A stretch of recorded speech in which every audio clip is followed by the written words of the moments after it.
Hello, welcome back.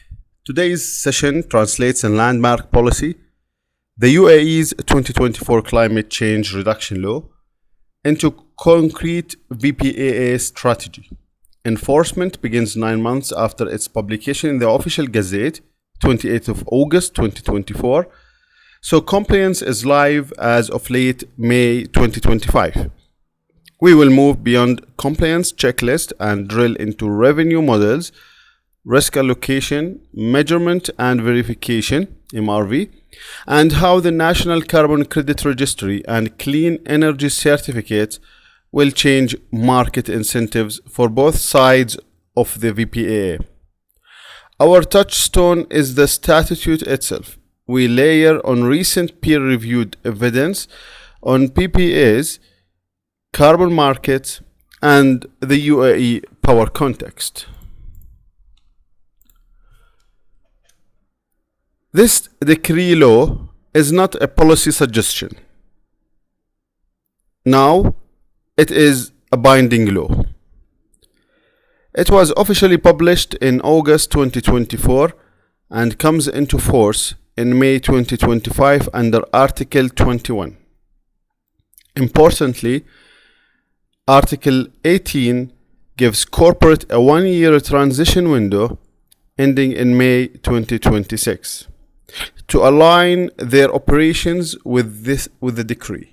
After that, penalties and inspections begin, and the scope is universal. The law applies all Emiratis, all sectors, and all free zones. No entity is exempt, whether you are ADNOC, DEWA, a multinational GAFZA, or a local SME, you are covered. Article 6 on the MRV is the backbone of compliance. Firms must build auditable inventories of emissions, submit them regularly, and keep detailed records for 5 years. Article 4 spells out the mitigation menu. Corporates must reduce emissions using concrete means: clean energy procurement, efficiency upgrades, the CCUs, sinks, waste management, and or offsetting. Article 7 on adaptation goes beyond mitigation, demanding sector-specific resilience planning. Insurers must model climate losses. Energy firms must assess supply risks, and infrastructure projects must account for floods and heat waves. Finally, Article 10 introduces incentives, including the National Carbon Credit Registry and the shadow carbon price, signaling that climate performance will be integrated into investment feasibility studies. And penalties in Article 15 and 16 make compliance a financial imperative. VPPAs are now legally relevant in the UAE. Article 4.2 recognizes clean energy procurement as a mitigation pathway. VPPAs provide this by enabling corporates to contract renewable energy even virtually. Article 10.1 explicitly incentivizes carbon offsetting and trading, which VPPAs naturally provide when bundled with renewable energy certificates. And Article 10.3 mandates that credits must be retired in the National Registry, making VPPAs credible compliance tools, not voluntary offsets. Finally, Article 6 MRV rules mean VPAs contracts must deliver hard, verifiable data.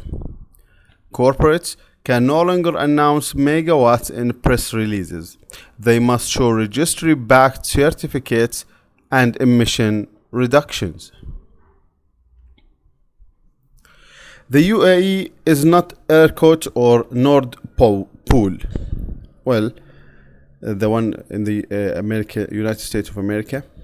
The power market here is dominated by DEWA and EWEC, who act as single buyers with IPPs operating under long-term contracts.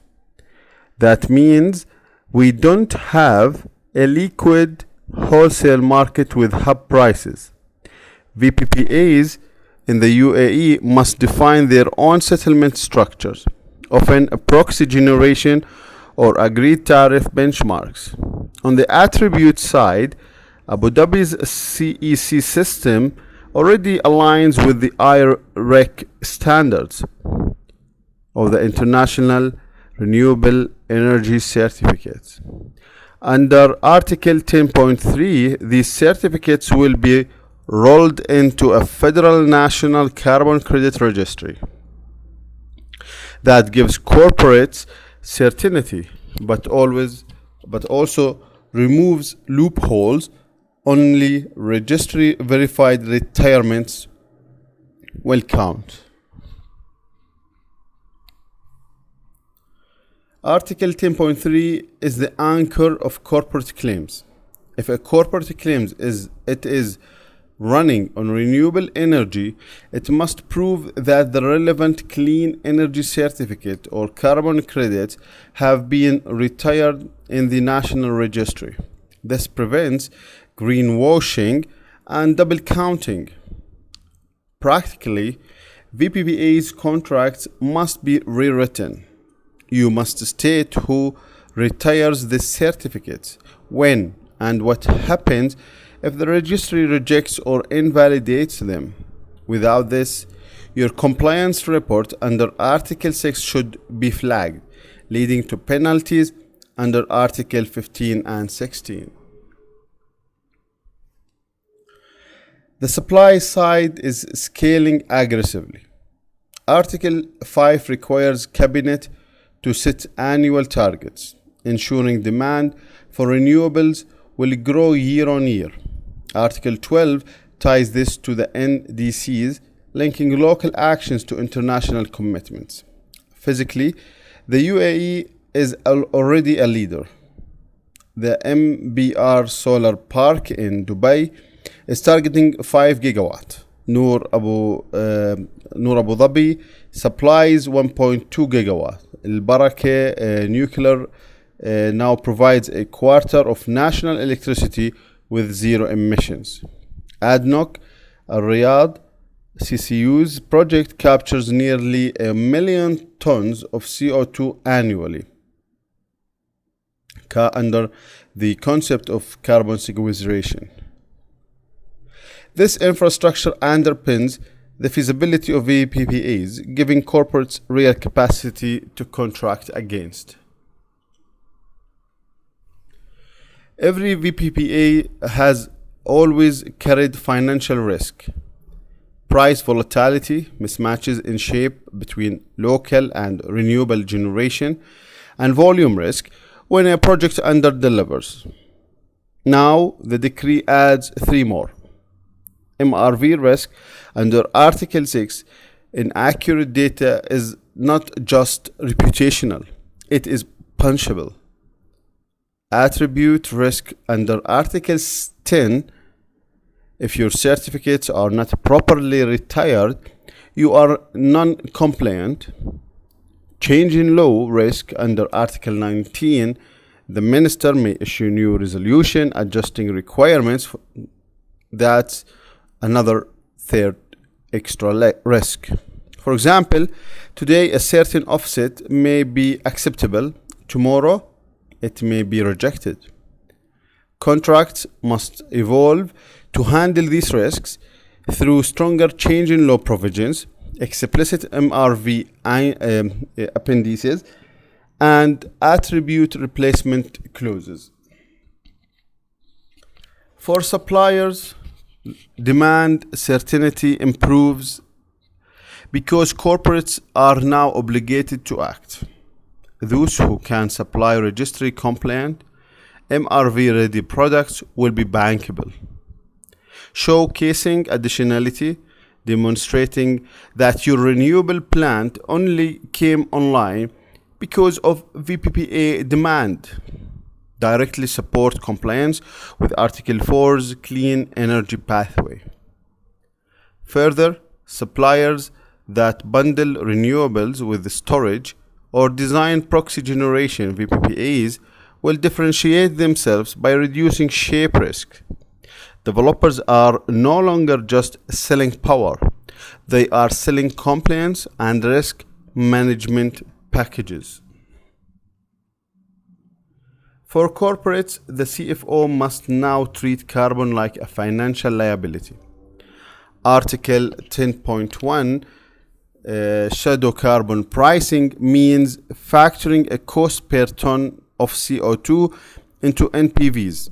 Contracts must include MRV compliance obligation under Article 6, with data retention, audits, and registry proofs.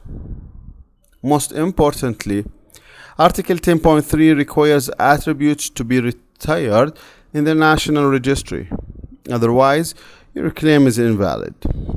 Buyers must also prepare to report on adaptation under Article 7, meaning they can position their VPPAs not just as clean energy procurement, but as part of a broader resilience strategy. This integrates sustainability into core financial and operational decision making. The enforcement architecture is strict. Article 21 brings the law live in May 2025. Article 18 requires corporate to adjust within 1 year by May 2026. After that, Articles 14 to 17 authorize judicial officers to investigate, inspect, and fine entities. Penalties range from 50,000 Emiratis dirham up to 2 million and double for repeat violations. In practice, this means corporates have less than 18 months to get their houses in order. At the end, this law looks in a paradigm shift. For suppliers, demand is secured. Corporates must procure clean energy, making VPPAs more bankable than ever. For off-takers, VPPAs evolve from CSR gesture to compliance critical contracts under Articles 4 and 6 and 10. The National Registry under Article 10 ensures credibility, preventing double counting and elevating UAE to international best practice. And Cabinet targets under Article 5 mean expectation will retouch up annually, tightening demand. The message is clear. In the UAE, climate neutrality is now a license to operate. VPPAs sit at the heart of this transition. Thank you very much. This is Dr. Zaid Ziyadat from Jordan. I wish you all the best in your endeavor, and I hope you benefited from my lecture. Bye bye.